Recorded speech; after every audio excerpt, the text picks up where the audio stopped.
In Milan, everything kind of came together. It was called the Club of the Future. That kind of sets the bar really, really high. There were a lot of elements that had to come together for those 2 days for everything to sort of sync perfectly. And when it was full, when the music was up and when the lights were down, I think that things started to align like we were intending it to.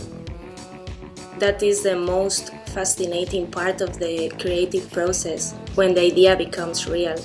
It is even more fascinating if you see people interacting with it and getting something positive from it. It was very exciting.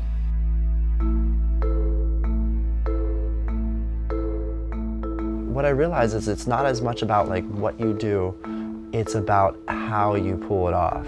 All the staff, they were all like male and female models. By like the second or third night, you know, I'd walk into the club and I'd see them all dancing. It's really hard to make a good nightclub because you have to have depth.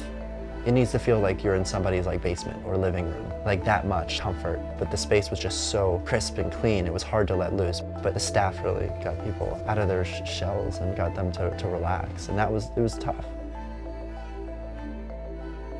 On the stage, we had a voguing whacking crew, and we got everybody voguing. It kind of really helped to warm people up.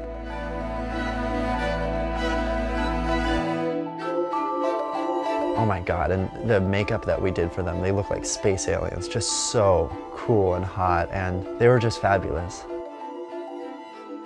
It was really cool to actually see everything put together. And I went into it not really knowing how they're going to interpret it.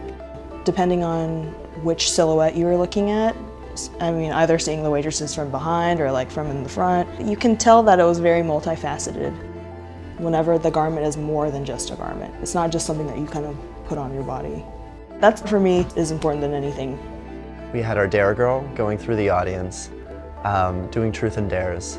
That actually worked out really well, and that's like the one thing that I really focused on. We had a Polaroid camera for her, and we got some really good dares going. Their goal was to get people to meet total strangers. And it actually really, like, that memento of that Polaroid, there's nothing kind of stronger than that. People just loved it. Truth or dare thing, it's one of those things where you actually have to see it in action. You have to see that. Even, it was actually done to me and I didn't know what was going on. But then it's kind of funny because the next day, that's the thing that you will bring up with other people. Since the beginning, I always thought about this project as an experience, not a club. So this is a club for people that want to find something new, different, and have fun. It was my intention that the space wouldn't just be a shell with objects in it, but it would actually be things that added and developed an atmosphere and experience. For a small space, the flow worked really well, and I think that was something that I had worked a lot on in terms of the sort of entry sequence and moving around through the different zones. And I think that the space is divided in the right way because it is divided by the light that is connected to the bottle, and it is not a regular bottle. It is a bottle that reacts to the space, that has 3 designs in one. People can experience the change on their hands. The bottle becomes the center of the interaction. Adam talks about creating these memories, which I think is a really nice way to sort of talk about trying to design an experience. Like, if you do create a memory, then probably you've been successful.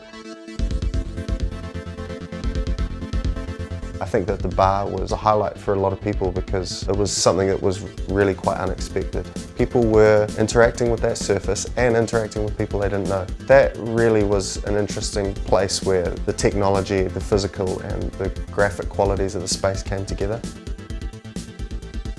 I think that everything is connected and everything is working well together. There's a balance between all the elements. You walk into a club and you look around, you're like, oh, this looks really cool, and you check out the items. But then after you check out the items, then you want to stay and enjoy the good party.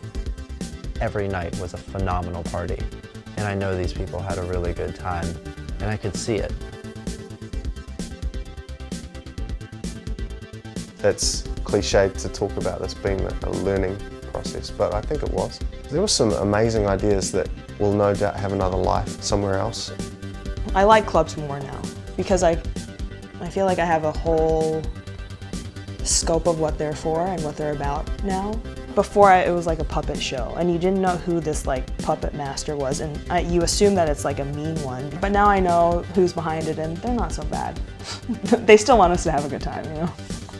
What I have learned is that you cannot predict how nightlife is gonna be or how the clubs are gonna change, but you can always experiment. And I think that this is the most important thing, because when you experiment, you discover new things.